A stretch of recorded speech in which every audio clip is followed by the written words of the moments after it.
Pride and Prejudice by Jane Austen. Chapter 21.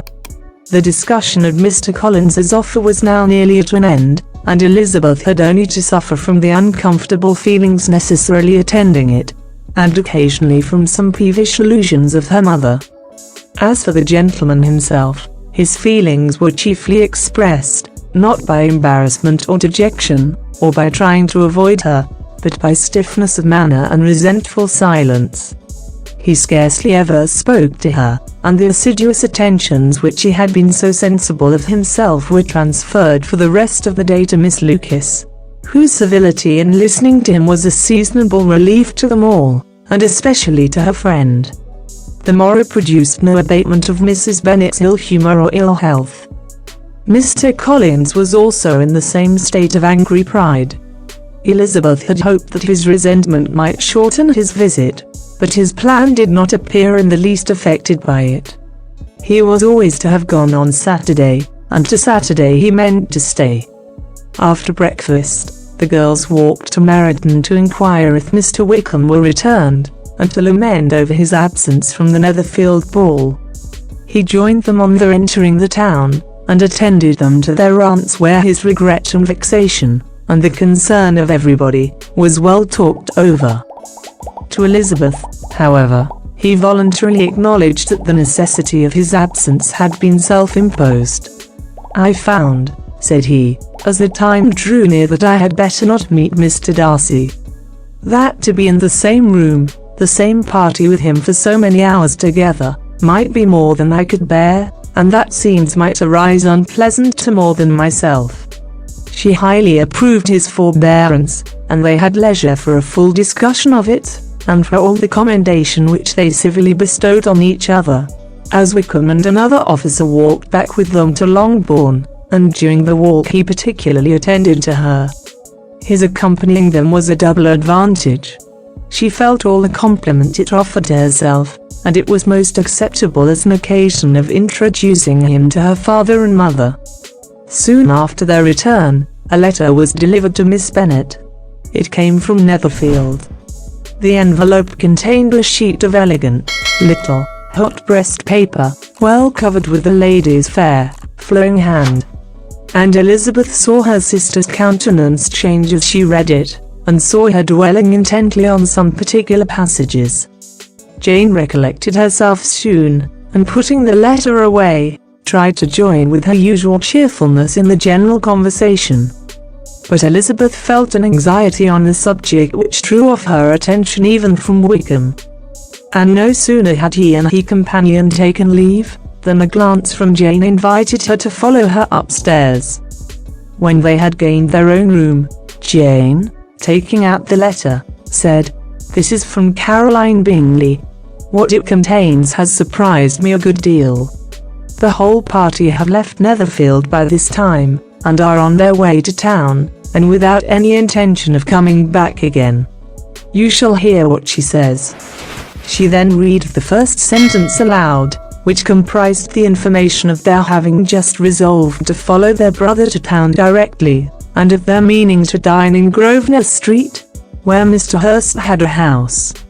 The next was in these words: "I do not pretend to regret anything I shall leave in Hertfordshire, except your society, my dearest friend. But we will hope, at some future period, to enjoy many returns of that delightful intercourse we have known, and in the meanwhile may lessen the pain of separation by very frequent and most unreserved correspondence. I depend on you for that." To these high-flown expressions Elizabeth listened with all the insensibility of distrust. And though the suddenness of their removal surprised her, she saw nothing in it really to lament. It was not to be supposed that their absence from Netherfield would prevent Mr. Bingley's being there. And as to the loss of their society, she was persuaded that Jane must cease to regard it, in the enjoyment of his. "It is unlucky," said she, after a short pause, "that you should not be able to see your friends before they leave the country. But may we not hope that the period of future happiness to which Miss Bingley looks forward may arrive earlier than she is aware, and that the delightful intercourse you have known as friends will be renewed with yet greater satisfaction as sisters?" Mr. Bingley will not be detained in London by them. Caroline decidedly says that none of the party will return into Hertfordshire this winter. I will read it to you. When my brother left us yesterday, he imagined that the business which took him to London might be concluded in 3 or 4 days. But as we are certain it cannot be so, and at the same time convinced that when Charles gets to town he will be in no hurry to leave it again, we have determined on following him thither, that he may not be obliged to spend his vacant hours in a comfortless hotel. Many of my acquaintances are already there for the winter. I wish that I could hear that you, my dearest friend, had any intention of making one of the crowd, but of that I despair. I sincerely hope your Christmas in Hertfordshire may abandon the gaieties which that season generally brings, and that your beaux will be so numerous as to prevent your feeling the loss of the 3 of whom we shall deprive you. It is evident by this, added Jane, that he comes back no more this winter. It is only evident that Miss Bingley does not mean that he should. Why will you think so? It must be his own doing. He is his own master. But you do not know all. I will read you the passage which particularly hurts me. I will have no reserves from you. Mr. Darcy is impatient to see his sister, and, to confess the truth, we are scarcely less eager to meet her again.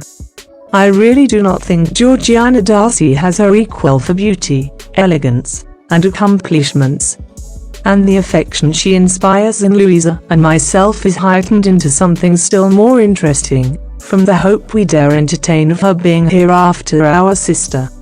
I do not know whether I ever before mentioned to you my feelings on this subject, but I will not leave the country without confiding them, and I trust you will not esteem them unreasonable. My brother admires her greatly already. He will have frequent opportunity now of seeing her on the most intimate footing.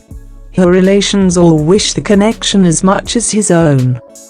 And a sister's partiality is not misleading me, I think, when I call Charles most capable of engaging any woman's heart.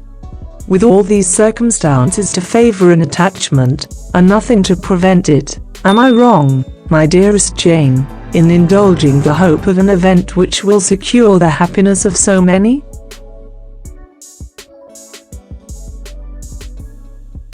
What do you think of this sentence, my dear Lizzie? Said Jane as she finished it. Is it not clear enough? Does it not expressly declare that Caroline neither expects nor wishes me to be her sister? That she is perfectly convinced of her brother's indifference?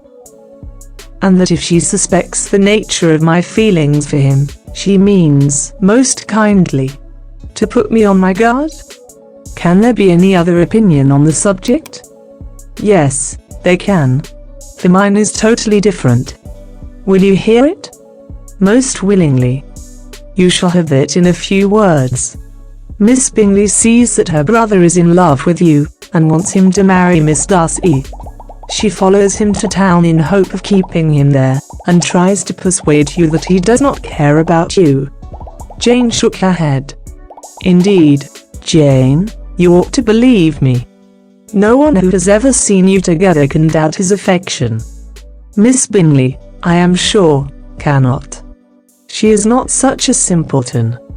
Could she have seen half as much love in Mr. Darcy for herself, she would have ordered her wedding clothes. But the case is this, we are not rich enough or grand enough for them.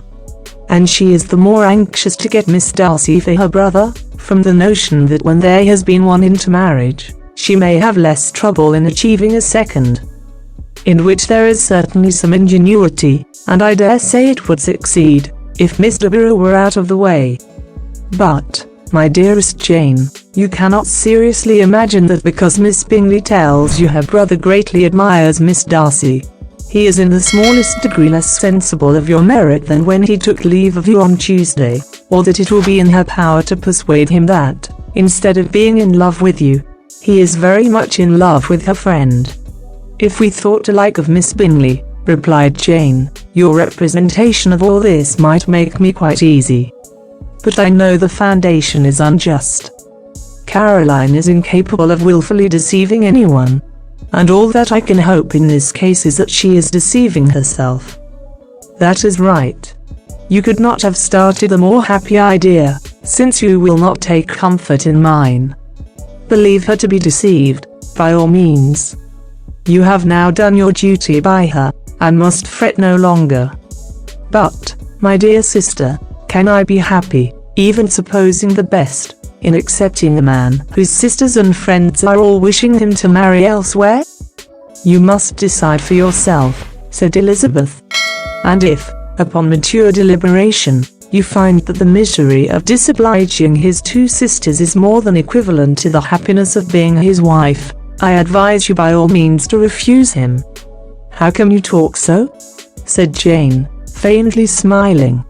"You must know that though I should be exceedingly grieved at their disapprobation, I could not hesitate. I did not think you would. And that being the case, I cannot consider your situation with much compassion. But if he returns no more this winter, my choice will never be required. 1,000 things may arise in 6 months." The idea of his returning no more Elizabeth treated with the utmost contempt.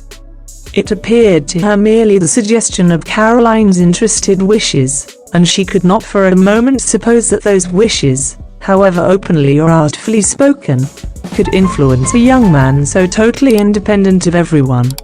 She represented to her sister as forcibly as possible what she felt on the subject, and had soon the pleasure of seeing its happy effect. Jane's temper was not desponding, and she was gradually led to hope, though the diffidence of affection sometimes overcame the hope, that Bingley would return to Netherfield and answer every wish of her heart. They agreed that Mrs. Bennet should only hear of the departure of the family, without being alarmed on the score of the gentleman's conduct.